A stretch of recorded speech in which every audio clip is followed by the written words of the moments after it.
esa, por cierto, es la pregunta que estamos realizando el día de hoy a través de mi timeline en Twitter, @DianaCaroRuiz, al tope de mi timeline como tweet fijado está la pregunta. ¿Cree que el racismo es todavía un problema generalizado en el mundo? ¿Qué cree? ¿Piensa que sí? ¿Piensa que no? Por favor, vote, sea beligerante. Al final del programa vamos a estar leyendo los porcentajes de respuesta. Bien, a esta hora vamos justamente a hablar sobre este tema, ya con una visión mucho más pausada, porque definitivamente se mantiene en desarrollo.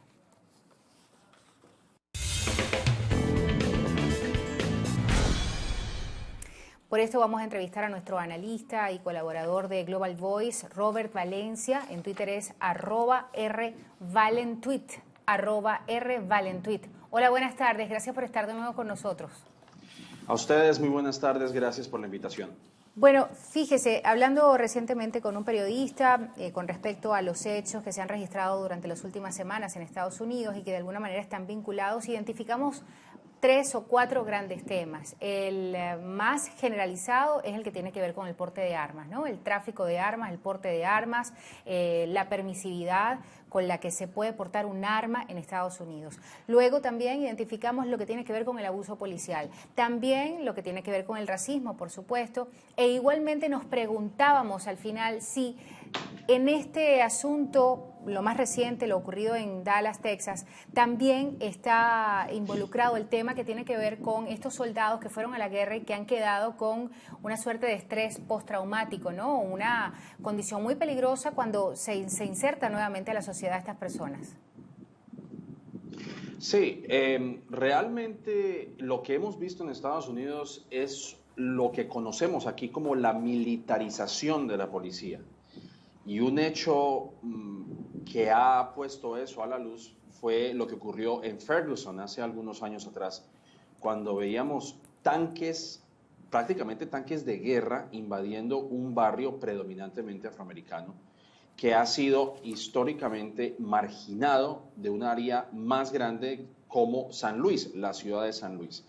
Eso dejó al escarnio público esa forma de adrementar la población. En realidad, en Estados Unidos lo que hemos visto es, así como tú lo acabas de mencionar, el tema de las armas, es quién es realmente el enemigo, de quién nos estamos tratando de defender. Y lo que hemos visto y que también encaja en el discurso político actual de cara a las elecciones en noviembre es el factor del miedo. Es el miedo a las comunidades de color, el miedo al inmigrante, el miedo a las fuerzas externas que ocurren en el mundo, el miedo de que Estados Unidos vuelva a ser nuevamente vulnerable y que se enfrente posiblemente a un ataque terrorista de parte de ISIS. Y lo que hemos visto, por ejemplo, en los disturbios en Orlando y en San Bernardino, en California, que supuestamente estos han estado ligados con el asunto de lo que está pasando en Medio Oriente bajo ISIS. En fin, es todo un factor de miedo y obviamente que para ya cerrar ese punto es volviendo a enfocarnos en el tema del racismo. Muchos creían que cuando Barack Obama llegó al poder se había acabado el racismo en Estados Unidos. Indudablemente se han hecho avances dentro de lo que conocemos como la igualdad o igualdad de condiciones, pero todavía falta mucho trabajo y por el contrario, el racismo en Estados Unidos y la desigualdad entre razas y etnias en Estados Unidos es cada vez más evidente. Ahora, ¿por qué ha costado tanto si los esfuerzos también a lo largo de toda la historia de Estados Unidos han sido ingentes, gigantescos? Y además, ¿por qué resulta tan complejo, sobre todo cuando Estados Unidos ha superado, y para muestra un botón, tenemos nada más y nada menos que a Barack Obama en la presidencia, ha superado, pareciera haber superado esos temas, ¿no? Tan tabú. Tener un presidente negro en Estados Unidos en algún momento fue impensable. Incluso en la propia campaña de Barack Obama, muchos todavía decían, un presidente negro para Estados Unidos, jamás. ¿Qué piensa usted? ¿Por qué ha costado tanto? Bueno, yo creo que es lo que hemos visto recientemente en los medios de comunicación y los expertos es la negación de los contextos históricos en los que nosotros hemos visto estas desigualdades, que también incluyen a los hispanos. Yo creo que esto viene desde tiempo atrás, desde el movimiento desde los movimientos de los derechos civiles en los años 60 y en los años 50, incluso desde tiempos de la esclavitud. Y esto lo ha dicho, por ejemplo, un periodista muy reconocido aquí en Estados Unidos que se llama Ta-Nehisi Coates, que escribió un artículo bastante extenso en una revista muy prestigiosa que se llama The Atlantic y que apelaba a las reparaciones. Y es que en Estados Unidos todavía existe la mentalidad de que el racismo no existe. Una encuesta reciente encontró que 1/3 de la población estadounidense, particularmente caucásica o blanca, cree que el racismo se acabó, mientras que el 80% de los afroamericanos cree que todavía existe el racismo. Y ese es el tabú, porque mientras dos comunidades no se sientan a la mesa y realmente aborden el problema de la desigualdad, el hecho de que muchos estudiantes afroamericanos y particularmente hombres negros van del colegio o del bachillerato directamente a la cárcel porque no han encontrado la oportunidad de salir adelante, donde no existe un mecanismo donde ellos puedan llevar una vida normal, donde puedan ir a la universidad, donde puedan comprar una vivienda, donde puedan formar una familia y donde se han convertido en carnada de lo que conocemos como el complejo industrial del sistema penitenciario en Estados Unidos, pues bajo esa circunstancia no sigue siendo un tabú, porque por un lado la mayoría, que todavía sigue siendo la población blanca, cree que ya se acabó el racismo y mientras tanto las comunidades de color todavía enfrentan graves problemas. Yo creo que para sintetizarlo de una forma y para hacer una analogía, es como si Alemania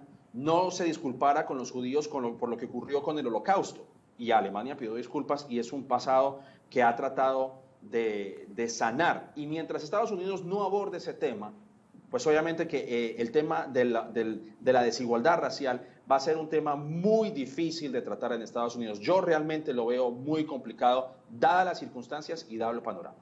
Ahora, pero ¿cómo se puede hacer Estados Unidos cargo de este tema? Porque de alguna manera lo han hecho, ¿no? Se han excusado en múltiples oportunidades, han reivindicado a la comunidad afroamericana en múltiples oportunidades. ¿Cómo te puedes hacer cargo de esto? Digamos, vámonos a lo concreto, ¿cómo puedes hacer para que el abuso policial en los cuerpos de seguridad no esté orientado básicamente, la mayoría de estos casos, hacia un evidente racismo, ¿no? en los policías? Bueno, en algunas ocasiones lo que hemos visto es que los cuerpos policíacos, y no vamos a decir que todos cometen atrocidades como la que hemos visto en estos días, pero da la impresión de que muchos cuerpos policiales no están entrenados para entrar en un vínculo comunitario con estas comunidades. Y eso creo que es lo que hemos visto. No hay una capacitación como tal, donde la policía no solamente cumple la labor de guardar la seguridad de una comunidad o de un país o de una ciudad, sino que también hay que tener un entendimiento de lo que pasa en esas comunidades. También es un tema cultural y eso también ocurre con los hispanos, también ocurre con otras comunidades de color en Estados Unidos. Y obviamente, como vuelvo y menciono, es realmente analizar la desigualdad que existe en este país. Porque aunque Estados Unidos, como siempre lo he mencionado, que es el mejor país del mundo, económicamente hablando, es una de las potencias, pero todavía vemos que las comunidades de color ni siquiera tienen acceso a vivienda comparado con una comunidad tan grande como la blanca, que todavía sigue siendo una mayoría. Y de cara al 2050, que es cuando ya vemos que las minorías van a volverse mayorías, y particularmente los hispanos, pues es un tema muy crítico. Porque imagínese usted que de cara al 2050, que bueno, no falta mucho realmente, y que llegue la cifra de 50 millones de hispanos a 100 millones de hispanos, y eso a usted agréguele la cantidad de personas afroamericanas, asiáticas, etcétera, que todos se van a volver una mayoría, y que no hemos visto cómo abordar este tema, donde muchas personas tienen poco acceso a seguro médico, donde incluso muchas veces se les ha negado el derecho a votar, en algunas partes, particularmente en el sur. Entonces, ante ese panorama, pues hay que hacer una sanación realmente, hay que sentarse a la mesa y realmente abordar los problemas que enfrentan estas comunidades. Y eso tiene que hacerse a nivel federal, como usted lo acaba de mencionar, se ha tratado de hacer. La Casa Blanca creó un programa que se llama My Brother's Keeper, o El Guardián de mi Hermano, que va dirigido a hombres y niños afroamericanos.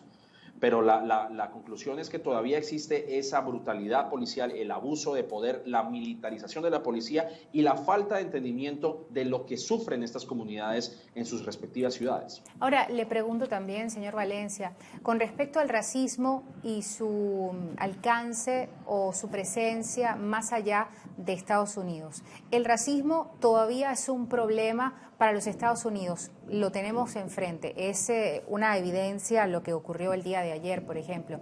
Pero, por ejemplo, en otros países de América Latina, en países de Europa, ¿el racismo está presente? ¿Es un problema? Por supuesto.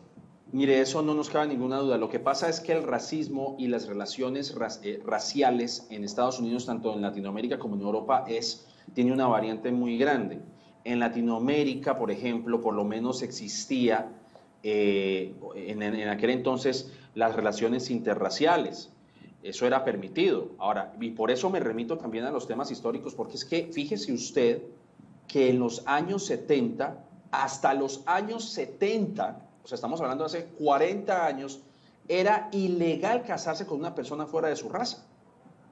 Es decir, imagínese usted la magnitud que esto tiene, y estamos hablando de hace 40 años, pero es que esto tiene repercusiones más allá. Y en Mississippi, un estado donde hemos visto los estragos de la esclavitud, hasta hace poco también se legalizó el matrimonio entre personas de distintas razas.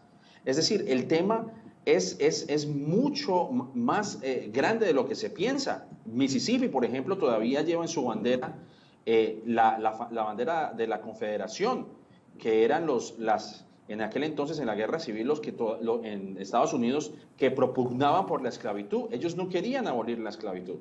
Entonces, imagínese usted, ante ese panorama donde todavía vemos vestigios históricos desde la fundación de ese país, temas que no han sido resueltos, no se puede hablar de igualdad racial. Hay que abordar el tema. Y en el tema de Latinoamérica, como lo digo, existe el racismo. Lo que pasa es que obviamente es un contexto histórico diferente. El racismo, las bromas raciales, la figura como por ejemplo Memín en las caricaturas en México, o la caricaturización de la población negra, como los holgazanes, como los perezosos, etcétera, etcétera, y que vemos en la televisión latinoamericana, por ejemplo, es una seña de que todavía falta mucho por hacer en Latinoamérica, donde el tema racial no se trata de la misma forma que se trata en Estados Unidos, porque volvemos al punto, son temas que divergen, que no convergen a nivel histórico. En Latinoamérica es un tema totalmente distinto, y no como en Estados Unidos, donde las relaciones raciales en Estados Unidos no eran legales sino hasta los años 70. Eso no lo hemos visto en Latinoamérica, así que la historia realmente se hace presente. Señor Robert Valencia, le agradecemos muchísimo su participación hoy para Latinoamérica en Vivo. Le deseamos que pase buenas tardes. A ustedes, muchas gracias. Era Robert Valencia, amigos de VivoPlay. Robert Valencia, les repito rápidamente, es analista y colaborador de Global Voice. Robert Valencia en Twitter es @rvalentweet, @rvalentweet. Ya estamos llegando al final.